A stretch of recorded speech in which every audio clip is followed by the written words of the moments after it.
Au nom du Père et du Fils et du Saint-Esprit. Amen. Grande joie de vivre ce temps de l'ex divine avec toi, de pouvoir être enrichi par la grâce de Dieu qui nous est communiquée par sa parole. C'est le Christ lui-même qui vient nous visiter. Et nous sommes le mercredi saint de la semaine sainte, le 31 mars. Et la première lecture d'aujourd'hui, c'est Isaïe chapitre 50, versets 4 à 9. Voilà. Il dit comme ça. Le Seigneur Dieu m'a donné une langue de disciples pour que je cherche à apporter à l'épuisé une parole de réconfort.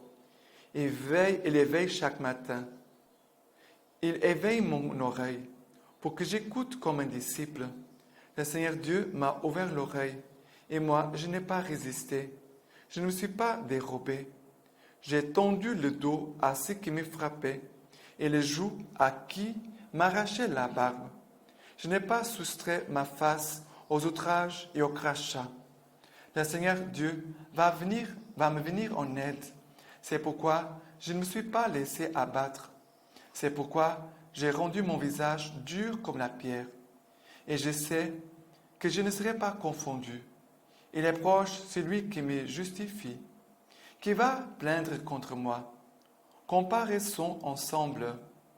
Qui est mon adversaire, qui s'approche de moi? Voici que le Seigneur Dieu va me venir en aide.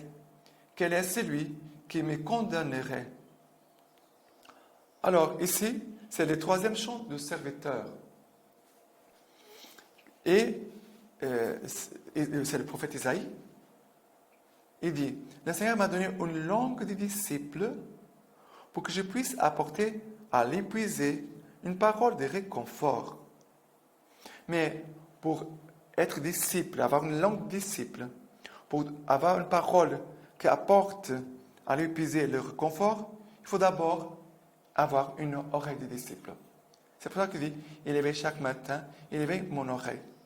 Et écoutez une chose importante. Parfois, quand il y a des choses difficiles, moi personnellement, c'est quand il y a des humiliations. Pour moi, quand il y a des choses qui m'humilient, je vois toujours Dieu qui m'invite à l'écouter. Écoute, écoute. Pourquoi? Parce que le Seigneur veut entrer plus profondément en moi. Le Seigneur veut descendre en moi. Et en descendant dans mon humiliation, en visitant ce qu'il y a de profond en moi, après, j'aurai aussi comme une grâce, une force, après pour encourager les autres, pour lui dire, même si tu es dans une humiliation, le Seigneur, en passant aussi par ce chemin, n'aie pas peur. Ce n'est pas mauvais. Relève-toi, aie confiance. Toute cette semaine sainte, bien sûr, tout le temps de carême, on est en train d'accompagner Jésus dans son humiliation, dans sa mort, dans sa passion, dans son abaissement. Mais il y a un chemin d'humiliation aussi. Et surtout devant le refus, devant le rejet des hommes, devant l'amour de Dieu qui s'offre à nous. Et il va dire, il est proche celui qui me justifie. Il est proche celui qui me justifie. C'est le seul qui me justifie. Je ne dois pas chercher que les autres viennent me justifier. Et parfois, les hommes, c'est comme ça. Quand il y a quelque chose qui les dérange, ils commencent tout de suite à parler avec les autres pour que les autres viennent les soutenir. Non. C'est le Seigneur lui-même qui veut te soutenir, qui veut te justifier. Et ici, regardez, le scénario, c'est des souffrances. Il m'arrache la barbe, il me couvre de crachats, il me frappe dans le dos. C'est la passion. C'est le Christ qui porte la croix. Et Jésus veut nous encourager chacun de nous aussi à porter notre croix. Et si nous voulons vivre sans porter notre croix, nous ne sommes pas chrétiens. Et parfois, on voulait être chrétien sans la croix. Mais ayons cette confiance. Voici le Seigneur qui va me venir en aide. Va venir en aide. C'est lui notre défenseur, le Seigneur. Ok? Maintenant, par rapport au psaume d'aujourd'hui, c'est le psaume 69-68. C'est pour toi que je souffre l'insulte, que l'humiliation me couvre le visage, que je suis un étranger pour mes frères, un inconnu pour les fils de ma mère, car les ailes de ta maison me dévorent. L'insulte de tes insulteurs tombe sur moi. L'insulte m'a brisé le cœur jusqu'à défaillir. J'espérais la compassion, mais en vain. Des consolateurs, et je n'en ai pas trouvé. Pour nourriture, ils m'ont donné du poison. Dans ma soif, ils m'abreuvaient de vinaigre. Je louerai le nom de Dieu par un cantique. Je le magnifierai par l'action de grâce. Ils ont vu les humbles, ils jubilent. Chercheurs de Dieu, que vive votre cœur, car le Seigneur exauce les pauvres et n'a pas méprisé les captifs. Dans la première lecture, j'ai parlé des humiliations, mais ici, on trouve le mot pauvre, mais ça va dans le même sens. Dans la parole de Dieu, quand on parle des pauvres, on parle aussi des humbles, on parle aussi des humbles. Et ici, il dit, regardez, l'insulte m'a brisé le cœur jusqu'à défaillir. J'espère compassion, mais en vain. De consolateur, et je n'ai pas trouvé. Pour nourriture, ils m'ont donné du poison. Dans ma soif, il m'a brevet de vinaigre. Voilà ce que nous, les hommes, nous donnons à Dieu, ce que nous donnons à Jésus-Christ. Et même si tu dis, moi, je ne donne pas ça. Oui, mais il y a beaucoup de personnes qui le donnent. Et c'est pour cela que, ici, il dit, je cherche des consolateurs, je n'ai pas trouvé. Que nous puissions être cette présence consolatrice à côté de Jésus. Et même nous qui péchons, que nous soyons là à côté de Jésus en lui disant, Seigneur, c'est vrai, sont mes péchés qui te blessent, mais je veux te dire malgré tout cela, que je t'aime. Et que donne-moi vraiment aussi de donner ma vie pour toi. De rester fidèle, malgré mes chutes, que je me relève et que je puisse toujours t'accompagner. Voilà la beauté de la parole de Dieu. Que le Seigneur vraiment veut visiter les pauvres. Le Seigneur veut visiter les humiliés, les petits. Ceux qui cherchent Dieu, ils vont trouver la joie. Ils vont aussi vivre. Ils vont trouver la vie éternelle. Ceux qui cherchent Dieu. Et l'évangile d'aujourd'hui, c'est Matthieu, chapitre 26, versets 14 à 25. Alors l'un des 12, appelé Judas Iscariote, s'est rendu auprès des grands prêtres et leur dit, « Que voulez-vous me donner, et moi je vous le livrerai. » Ceux-ci lui versèrent 30 pièces d'argent. Et de ce moment, il cherchait une occasion favorable pour les livrer. Les premiers jours des Azimes, les disciples s'approchèrent de Jésus et lui dirent, « Où veux-tu que nous te préparions de quoi manger la Pâque ?» Il dit, « Allez à la ville, chez un tel, et dites-lui, le maître te fait dire, mon temps est proche. C'est chez toi que je vais faire la Pâque avec mes disciples. » Les disciples firent comme Jésus leur avait ordonné et préparèrent la Pâque. Le soir venu, il était à table avec les 12. Et tandis qu'il mangeait, il dit, « En vérité, je vous le dis, l'un de vous me livrera. » Fort attristés, ils se mirent chacun à lui dire, « Serait-ce moi, Seigneur ?» Il répondit, « Quelqu'un qui a plongé avec moi la main dans le plat, voilà celui qui va me livrer. Le Fils de l'homme s'en va selon qu'il est écrit de lui. Mais malheur à cet homme-là, par qui le Fils de l'homme est livré. Mieux eût valu pour cet homme-là de ne pas naître. » À son tour, Judas, celui qui allait les livrer, lui demanda, « Serait-ce moi, Rabbi ?»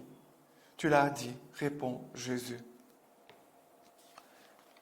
Mais regardez comment tous ces chemins que Judas va faire jusqu'au moment qu'il va livrer Jésus, qu'il va régner Jésus. On sait que Judas gardait la bourse commune, on gardait l'argent de tout le monde, ça veut dire que personne n'avait de l'argent. Il avait seulement Judas, qui était un peu le gardien, l'économe, on peut dire des 12. Et on sait qu'il volait de l'argent. Il volait. Regardez. La tentation de Judas, c'était l'argent. C'était son point faible. Et après, il va vouloir livrer Jésus à cause de l'argent. À cause de l'argent. Il va vendre Jésus par 30 pièces. 30 pièces d'argent. Mais regardez, à l'époque, c'était l'argent par lequel on pouvait acheter un esclave les plus faibles, on peut dire comme ça. Parce qu'à l'époque de Jésus, malheureusement, il avait des esclaves. Il avait des esclaves de haute catégorie, on peut dire comme ça. Il avait celui qui était le moins. Judas va vendre Jésus par 30 pièces d'argent.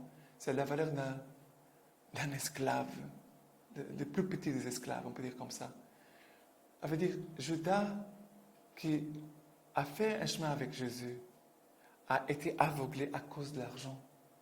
Et à cause de l'argent, il va vendre Jésus, il va trahir Jésus, il va livrer Jésus à mort. À cause de l'argent. On doit regarder ici. Ce n'est pas seulement Judas. Si Judas, c'est moi. Si Judas, c'est peut-être toi aussi. Que par peu de choses, nous livrons Jésus à mort. Nous allons trahir Jésus. Mais, regardez, Jésus est encore là avec ses intimes.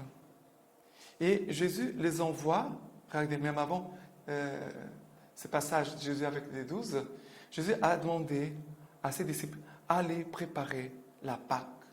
Préparer la Pâque. Jésus veut trouver aussi cet endroit accueillant chez nous, chez toi. Et voyez la providence de Dieu, que tout a été préparé comme Jésus avait dit. Tout a été préparé comme Jésus avait dit. Les disciples firent comme Jésus leur avait ordonné et préparé la Pâque. Et ici, il y a une chose qui passe discrètement, c'est l'obéissance. Les disciples ont obéi à Jésus. Sinon, on n'allait pas préparer la Pâque. L'obéissance, d'écouter Jésus et de faire ce qu'il demande. D'accord? Très important. Et la lecture patristique d'aujourd'hui, de ce mercredi, de la semaine sainte, il n'y a pas de plus grand amour que de donner sa vie pour ses amis, de Saint Augustin. Comme le dit en effet l'apôtre Pierre, le Christ a souffert pour nous et nous a laissé son exemple afin que nous suivions ses traces. C'est cela, lui en offrir autant.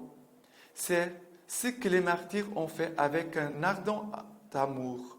Si nous célébrions sur leur tombeau, si nous célébrions sur leur tombeau, en tant sens, si nous prenons place à la table du Seigneur pour le banquet, où ils sont eux-mêmes rassasiés, il faut que, comme eux, nous sachions en offrir autant.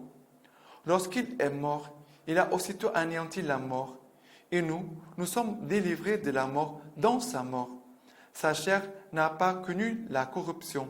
Notre chair, après la corruption, à la fin du monde, sera revêtue par lui d'incorruptibilité.